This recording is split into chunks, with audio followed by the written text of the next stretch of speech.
Okay, welcome back to the channel. So today I'm out on a long run and I'm just going to quickly cover why the long run is so important, why it's such a staple within a running training program or anyone's running week.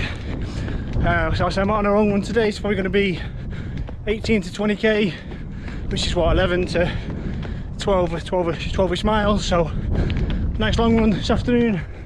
I'm going to cover why I think the long run's important, why a lot of runners do it, and hopefully help new runners and those just starting out to implement a long run into the training week. Let's get straight into it.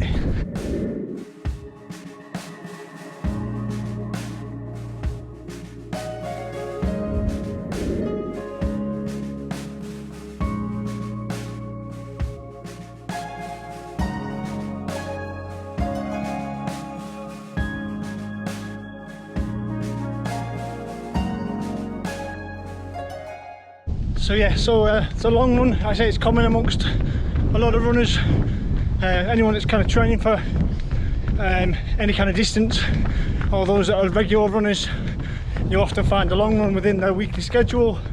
There's lots of benefits to a long run. I'm just going to cover a few of them today. First and foremost, it's time on feet. So obviously we're training for a longer distance, so anything say over a 10k, so half or a 10 mile or a half marathon or a marathon, then again you get to a point where time on feet becomes important. Otherwise that jump up is just too big of a jump and it comes as a bit of a shock. And again, by training for longer distances, you're going to be required to run longer distances as part of your training block. So but the benefit of a long run, it provides time on feet, which again naturally develops your muscular endurance. Your legs get more used to running for longer periods. It's generally obviously at a lower intensity.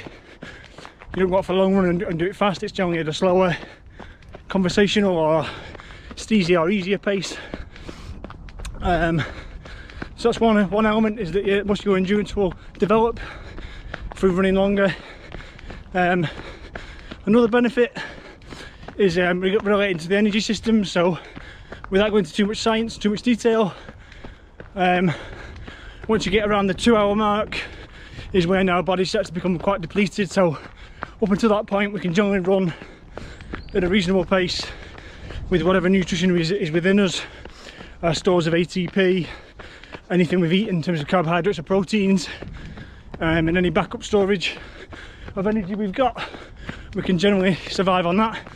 After the 2 hour mark is when you start to hit that kind of wall, or you kind of bonk, because there are lots of different words for it. But that's when suddenly your pace might dip, or you might feel a bit weaker, your legs get a bit heavier, and that's when there's a switch over to the body starts to save anything you've stored energy wise, because it doesn't know how much longer you're going to go on for, and it switches over to fat burning. And that's when your body starts to burn your fat store as an energy source, which takes longer to burn. It's not as efficient, hence why it's not used immediately. But that's a big change, and if your body's not used to that, again, just by doing long runs, your body gets more efficient at that, maybe switches over slightly quicker and becomes more efficient at burning the fat, which helps you to progress and continue to run at a decent pace, even when you are a bit depleted. So that's another positive. That's my long run today. I've not decided fully. It's going to be 18k, give or take, maybe a bit more, but it's going to be predominantly down the canal. I've decided come down here off the roads. It's going to be about 6 or 7 miles at least of canal, and then the rest will be a bit of road on the way back.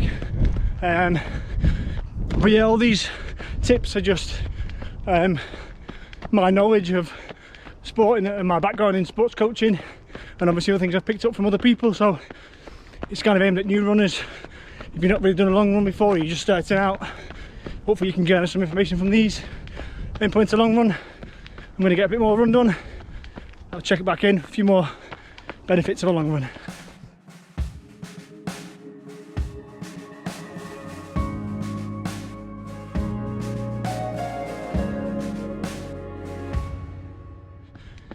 So yes, we've touched upon briefly about energy systems will be adapted, and your legs obviously get a bit stronger with time on feet.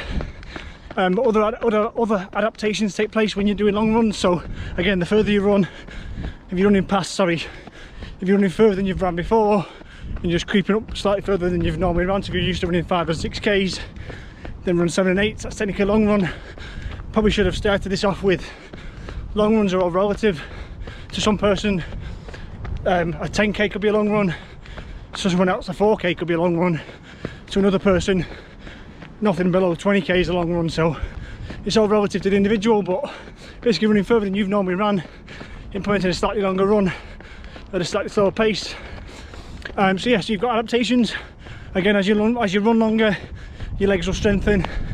Talks about muscular endurance, but as well your lungs and your heart become more efficient. So again, the more you run, it's like anything you do, the more you do it, the better you get at it, the more efficient and more autonomous the actions become. So obviously as you run further and further, gradually obviously do it sensibly and safely, but as you do the longer run, your body, again, other things adapt, your legs get stronger and your muscles strengthen and become more resilient, but your heart starts to obviously beat over a longer period, and that starts to make adaptations and starts to beat more efficiently, pump blood more forcefully with every contraction.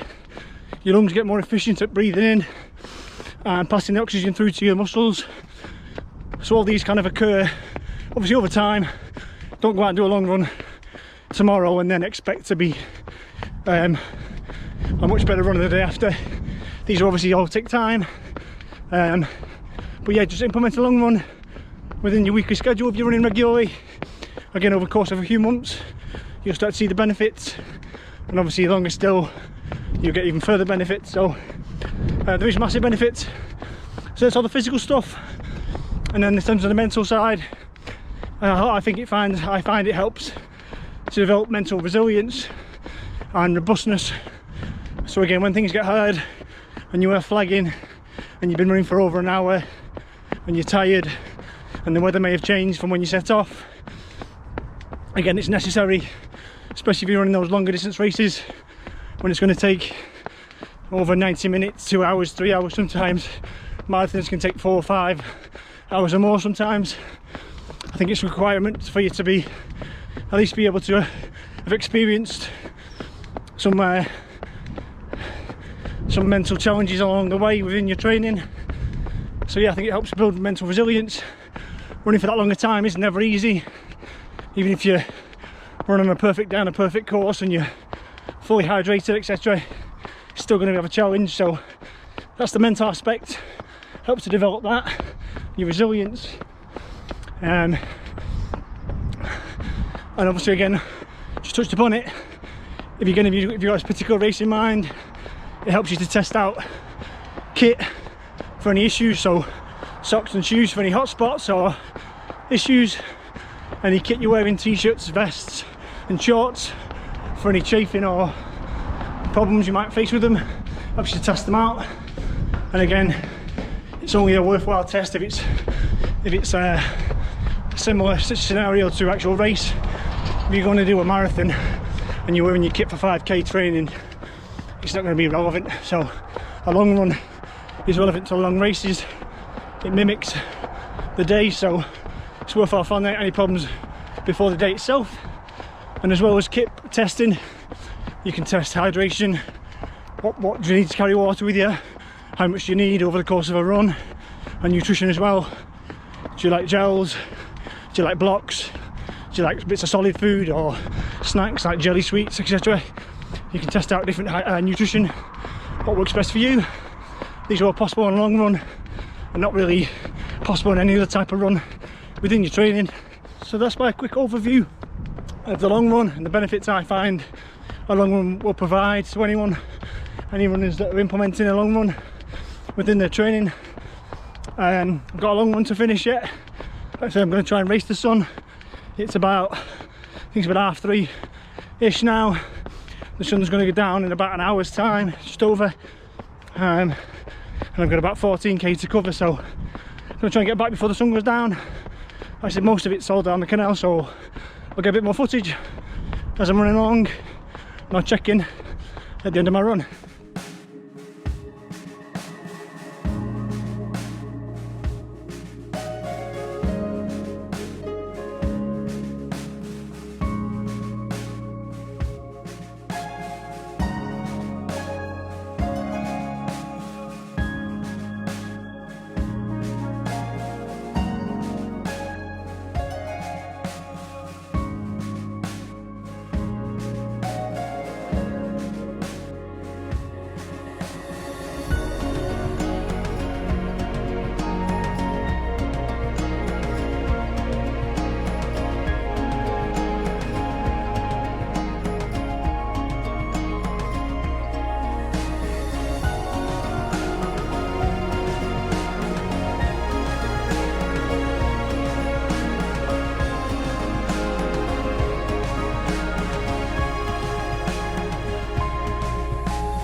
Okay guys, run done.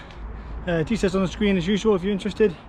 Felt pretty good. It was meant to be an easy long run, or at least easy, but legs feel good, so I just kind of decided to roll along. Ended up doing it just below 5 minute per k pace, so 8 minute per mile pace. But yeah, one thing I forgot to mention about the long run, one other benefit normally is that it gives you an excuse to slow right down. So go out with someone else, have a chat while you're running. I say conversational pace is optimal for long runs, especially at the start. But yeah, I forgot to mention that it normally gives you an excuse to ease the pace off a bit, not run quite as fast as you normally do.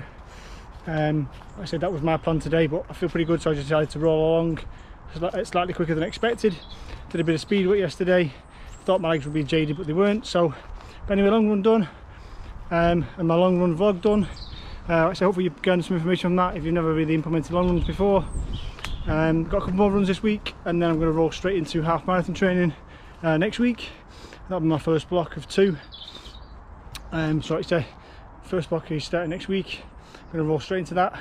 So at the moment I feel good, fitness is there, so hopefully a few extra bits of training, speed work, etc. Should be rolling on for a half marathon in May, with an ultimate goal of sub 90 minutes at some point this year for the half. I've got 2 attempts, 2 races anyway, so but yeah, follow along if you're not already subscribed. Consider hitting the button. Like I said, the playlist will start next week for the half marathon, Chester half marathon training block. I'll put that all in the playlist. I'll do training vlogs, and I'll do weekly recaps every week of how my training's going, so follow along with that. Drop in the comments anything you're training for at the moment, or anything you're about to start training for. But yeah, as always, thank you for watching. I'll say I'll drop some more vlogs at the end of the week, and I will see you all on the next one.